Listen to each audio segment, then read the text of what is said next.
Waddle, great strike by Tagovailoa. Pressure coming. Intercepted in the end zone.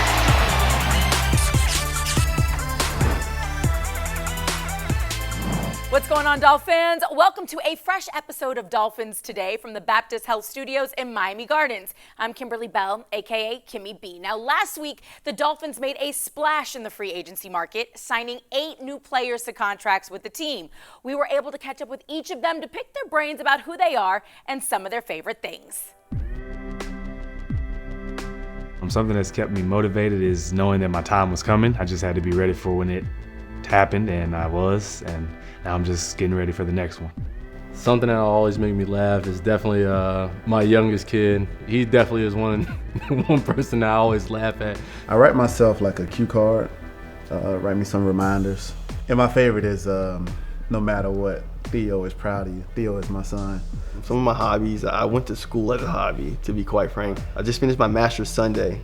Literally just finished my master's Sunday, so. I would say my greatest accomplishment is probably graduating college. Graduating Vanderbilt, definitely a tough school. If I could give advice to my younger self, I would say keep chasing your dreams. It's gonna be tough, there's gonna be a lot of adversity, but being able to go up that rough side of the mountain is gonna give you all the character traits you want. I guess remember the starting point, just my family being in the stands put the love and enjoyment in me to the game.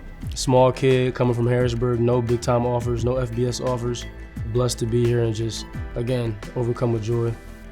Definitely lots of good stuff there. Now, some other moves to get to start this week. The Dolphins signed safety Sheldrick Redwine, linebacker Brennan Scarlett, and tight end Durham Smythe to new contracts. Fellow tight end Mike Gesicki took to Twitter to congratulate Smythe, saying in part, per a source closer to the situation than anyone else, me in parentheses, the Miami Dolphins have re-signed and made the best signing of anyone across the league this free agency period and signed tight end quarterback sneak guru Durham Smythe.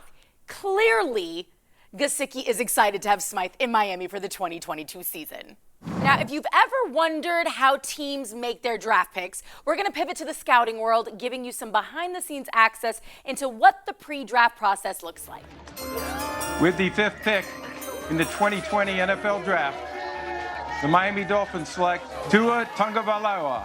Well, let's talk about a couple players you guys have brought into the program over the last several years. And why don't we go ahead and go to Alabama and start with quarterback Tua Tagovailoa. Just off the top, what are some things that really stood out about Tua's personality and his makeup that made you think that he was a fit for the Miami Dolphins when you first kind of started the process there? Well, if you remember the way Tua first came into the game in Alabama, he came in and rescued him, in the championship game and just showed all the poise and, instincts and anticipation that you would want to see. And to do it at such a high level at the spur of the moment was just, that was phenomenal. And then we were able to start tracking him as he pursued his career, and then to get to know him, through the years, and just his leadership he's more of a leader by example, but he is a cool, calm, collected customer, and he's really kind of like a lion. You kind of it's a lot of stuff rumbling on inside, and he just kind of takes care of his business. What do you think some of the areas that he's shown the most growth in? His believing in himself and his teammates. I think like some of the throws that he's been able to make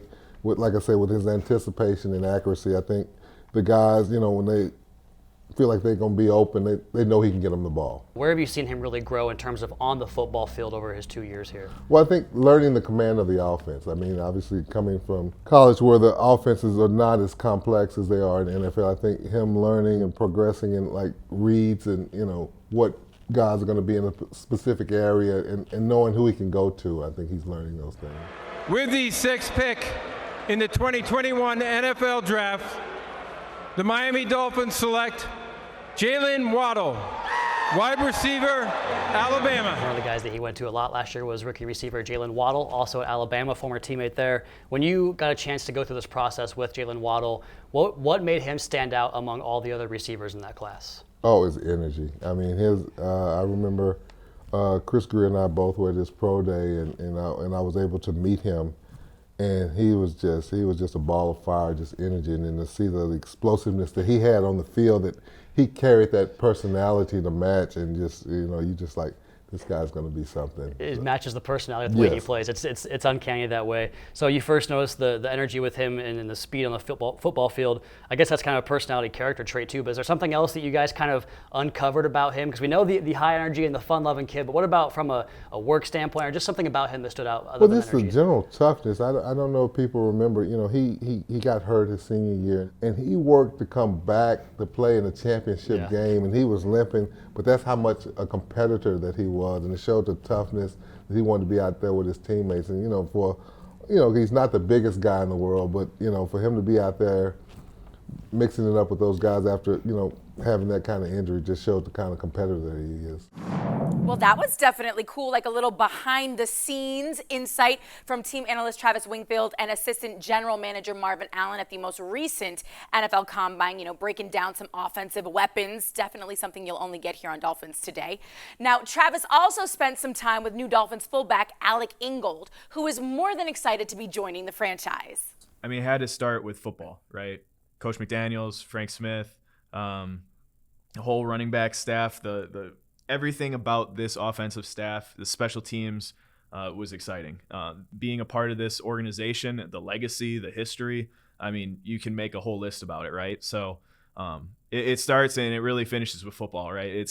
You're excited to run the ball. You're excited to be a part of that team that wants to do that, to be able to put an emphasis on that. We got Raheem signed. We got freaking Chase signed. Myles Gaskin was in here in the weight room already looking swole. I'm like, I can't wait to get to work with these guys. You know what I'm saying? So just being a part of this facility right now and the way that everything seems to be moving, I think football has been it's in the forefront of everyone's mind here, which is very exciting. Now, Alec contributes off the field as well. He was the Raiders' 2020 nominee for the Walter Payton Man of the Year award, which is a huge honor, and recently launched the Ingold Family Foundation in his home state of Wisconsin.